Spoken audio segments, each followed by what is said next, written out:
जब भारत में मुगल साम्राज्य ढलान पर था, तब ईस्ट इंडिया कंपनी अपने व्यापार के बहाने एक बड़ी राजनीतिक शक्ति बन रही थी। लेकिन यह ताकत उन्हें यूं ही नहीं मिली। इसके पीछे थीं दो ऐतिहासिक लड़ाइयां, प्लासी की लड़ाई और बक्सर की लड़ाई।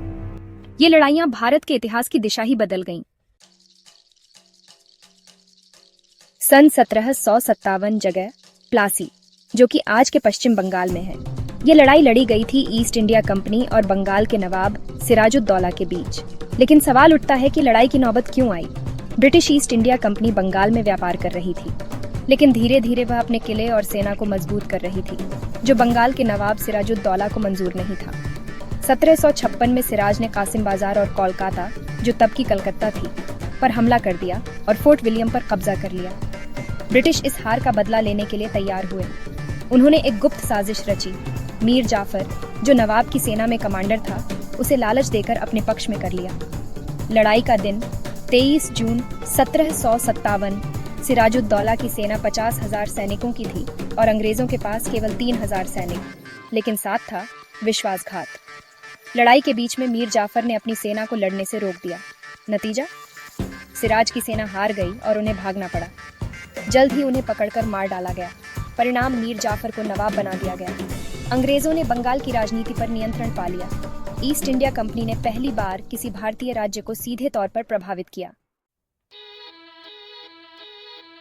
प्लासी के बाद ईस्ट इंडिया कंपनी का आत्मविश्वास और लालच दोनों बढ़ गए। लेकिन मीर जाफर कंपनी से नाराज हो गया और हटाया गया। अब नवाब बने मीर कासिम, जो शुरू में तो अंग्रेजों के साथ थे, लेकिन जब उन्होंने देखा कि कंपनी लगातार मनमानी कर रही है, तो उन्होंने विरोध करना शुरू किया। मीर कासिम की क्रांति। मीर कासिम ने अंग्रेजों को व्यापारिक छूट देना बंद कर दी। बंगाल में कर वसूली को नियंत्रित करने लगा। अंग्रेजों को यह बर्दाश्त नहीं हुआ और उन्होंने मीर कासिम को हटाने की कोशिश की। 3 शक्तियां एकजुट। मीर कासिम ने 3 शक्तियों को मिलाया: शाह आलम द्वितीय, मुगल सम्राट शुजा-उद-दौला अवध के नवाब और खुद मीर कासिम। लड़ाई का दिन 22 अक्टूबर 1764, बक्सर, जो अब बिहार में है, के मैदान में ईस्ट इंडिया कंपनी के जनरल हेक्टर मुनरो की अगुवाई में लगभग 7,000 सैनिक थे। मीर कासिम की संयुक्त सेना लगभग 40,000 की थी। लेकिन एक बार फिर रणनीति और प्रशिक्षण ने काम किया। नतीजा, अंग्रेजों की शानदार जीत। शाह आलम द्वितीय ने 1765 में इलाहाबाद की संधि की, जिसके तहत बंगाल, बिहार और उड़ीसा की दीवानी यानी राजस्व वसूली कंपनी को मिल गई। अब कंपनी केवल व्यापारी नहीं, बल्कि हुकूमत चलाने वाली ताकत बन गई। प्लासी बनाम बक्सर, फर्क क्या है? चलिए कुछ अहम बिंदुओं पर नजर डालते हैं। प्लासी की लड़ाई हुई थी 1757 में प्लासी, बंगाल में। वहीं बक्सर की लड़ाई लड़ी गई थी 1764 में बक्सर, बिहार में। प्लासी में अंग्रेजों का मुकाबला सिराजुद्दौला से था, जबकि बक्सर में उनके सामने मीर कासिम, शाह आलम द्वितीय और शुजा-उद-दौला तीनों थे।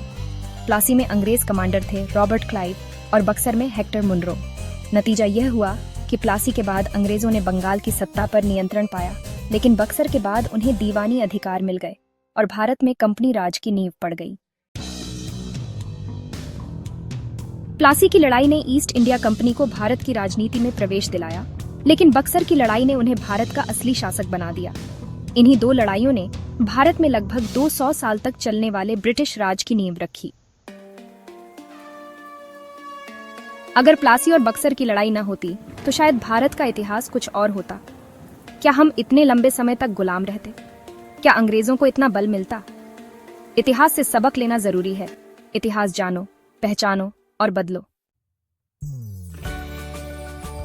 अगर आपको ये वीडियो पसंद आया हो तो लाइक करें, शेयर करें और ऐसे ही और ऐतिहासिक वीडियो के लिए चैनल को सब्सक्राइब जरूर करें। बेल आइकन दबाना ना भूलें ताकि अगली कहानी आपसे छूट न जाए।